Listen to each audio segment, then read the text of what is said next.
We're here with Jacques, who's working from a local NGO called Paraclete as part of the PAC team doing some survey work on the conditions for the artisanal miners here. And we're also with a group of our friends, Gracia and Santi and Lumière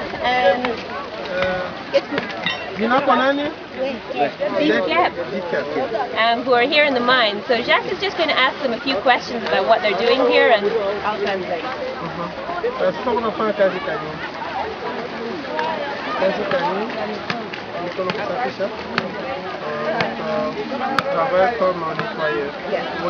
So Gracia is here working, washing and sorting materials.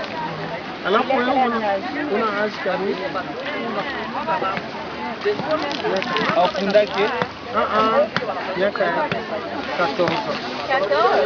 claims to be 14 years of age. We can take that one as we wish. Usually children say they are much older than they really are.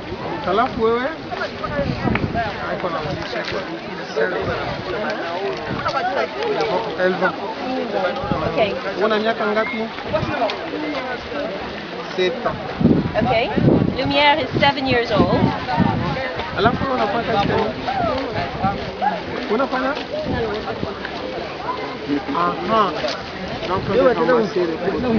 Okay, and Decap is working here sorting material into different grades. He says he's 10.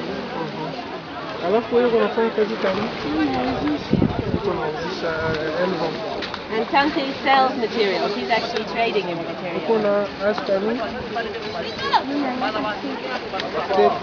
she's 7. So I think maybe the girls have a better grasp on their ages here than the boys do.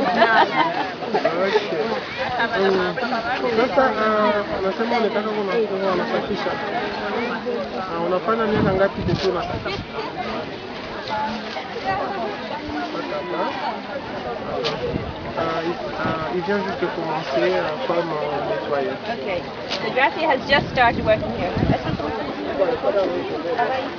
Est-ce que vous voulez vraiment unafunza masomo ou bien unataka kama unafunza? Unataka sasa. Il travaille le matin, le après-midi vend à l'école. Okay. So Gracia works here in the morning and goes to school in the afternoon.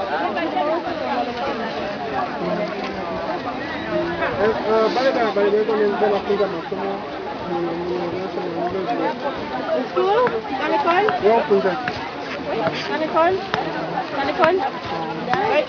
Okay, the majority of children actually do go to school, they just work here part-time. Okay, Decap, who actually works here doing the sorting, doesn't actually go to school. Gracia and Decap. Gracia and Decap are both orphans, so they actually are probably living with in-laws or uncles or some other relatives, but it often does occur that children who are either from a child-headed household or who depend on other family members other than their parents are the ones who are not in school. Également ces petits aussi. Je les trouve chaque fois ici en train de sillonner les bassins. Il trouve toujours ce petit en train de travailler ici. Jina lako ni nani? Merveille. This is Merveille, which means marvelous. And he's an orphan, and apparently he's a regular in terms of working in the mines. Njoo nini unakuwa kutumika? Una miaka ngapi? He's 6 years old, and he's been working in the mine probably for a few years already. He's an orphan. Comment mnatumika mnapataka mafuta ngapi kwa siku? À peu près ngapi? 1000 francs ou 500. Donc par jour, quand il travaille comme ça, par jour, il trouve 1000 francs, 1500 ou 2000. En l'équivalent $1, $1.5, $2. So they get par jour. $1. So the children are earning around $1 a day for the work that they do here, and they're working long hours. Est-ce qu'on reconnaît sur la Nyangula qu'on a fait Nyangula? C'est quoi? They also carry material from the mines. They're also transporters. This is one of the most dangerous things that the children can do because the rock that they carry are extremely heavy. And this actually is very, very bad for growing bodies because they're carrying kilos and kilos worth of sacks of rocks to and from the mines, to and from the market. And that's extremely bad for their health, quite apart from the other, as you can see, unsanitary conditions in which they work and all the other issues that they have to face here. Sasa munakalaka wapi? Tunatokaka tu kwa kutumika.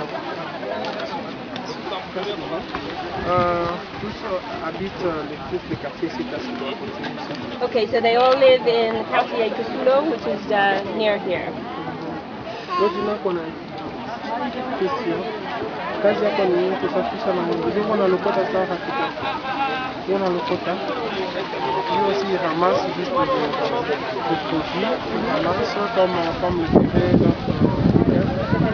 question. Uko na miaka ngapi?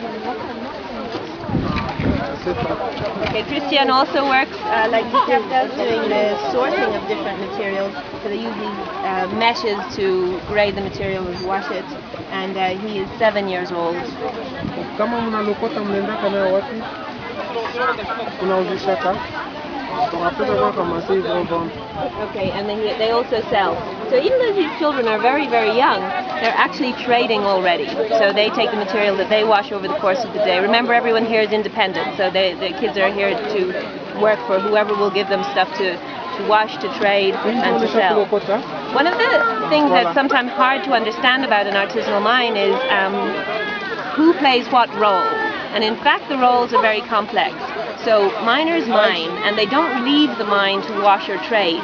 If you leave the mine, it means you lose your spot, it means you lose the material that you would have dug that day, you'd still have to do the job that you could pay somebody else to do, and in fact it's very hard to become a trader because there's a bit of a cartel, so they will close ranks on that.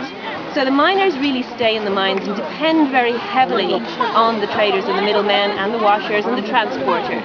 So when people look at it from the outside, sometimes they think, oh, poor guys in the mine exploited by everyone.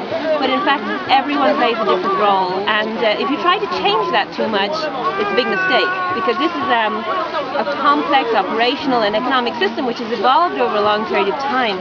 You really have to understand this before you start to try and change it in any way.